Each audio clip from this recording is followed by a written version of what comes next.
Hello YouTube! For Vlogmas Day 16, we are going to talk relationships. Specifically, we're going to talk about a couple of criteria that you can use to determine whether or not the relationship that you are in is a healthy one. And when I say relationship, for the sake of being very, very clear, I mean all of the ships. Friendships, family ships, romantic ships, platonic ships, all of the ships. All of them. Literally just like a harbor full of ships. And the two diagnostic tools that I have for you are pretty universal.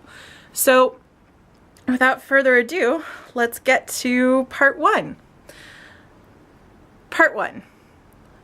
The first diagnostic tool, I call it a litmus test, is what happens when things go wrong. So for shorthand, you could call it the wrong test. And this is basically just taking a step back and looking at what happens when something goes wrong in this particular ship. That could be someone messing up, someone being upset about something external that's not actually part of the relationship but is having an effect on it. And what happens with that? How do you behave? How does the other person behave? And is there a discrepancy between those two behaviors? And I don't mean discrepancy in the sense that like one person has a particular affinity for dealing with something in one way and another person just has a different preference. I mean, is however both of you choose to respond something that works collaboratively in a good, safe way that makes everyone come away from it feeling supported, feeling like their emotions and thoughts and concerns were heard? Or does it not do that? Is one person doing that, but the other person is not reciprocating? Very important things, because it is unrealistic to think that you will be in whatever ship you're in and never have anything go wrong. That's not going to work. So it's very important to know what happens when things do go wrong. How do you handle that? How do you talk about it? Can you talk about it? If you can't talk about it, that's a big red flag that that's not okay. And that's really useful. Moving on. Part two. This is what I call the no litmus test. And it's very similar in terms of structure to the first test, the wrong test.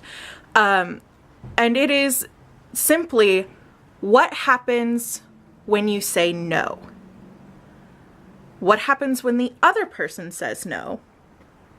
Is there a discrepancy between those two things? So for this one, you want to be looking at whether or not the no is respected.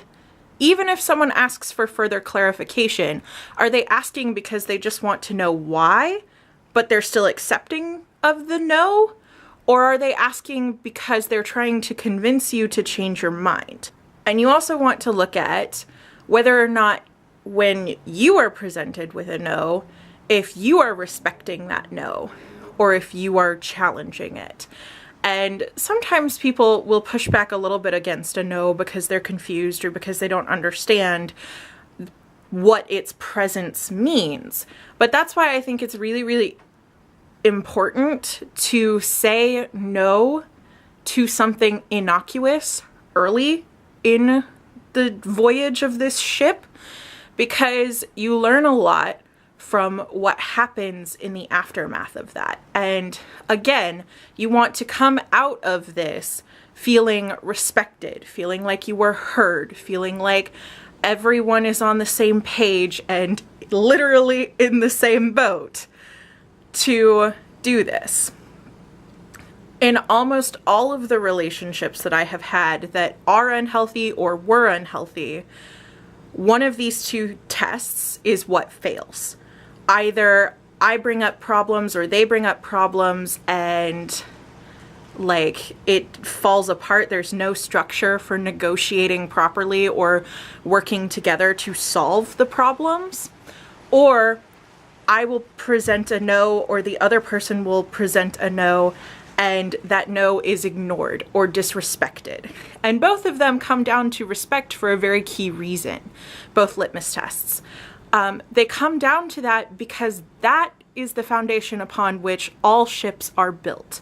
If you do not have respect, you cannot have trust. If you do not have trust, it is very hard to do anything in a relationship. And if you don't have respect, you also oftentimes don't feel valued or wanted or any of the other things that you want to feel in a relationship.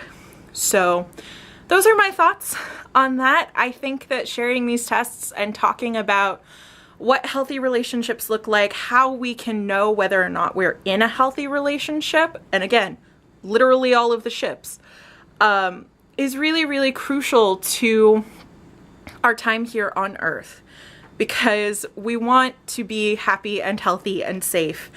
And the best way to do that is to face some of these things head on, even when it's scary.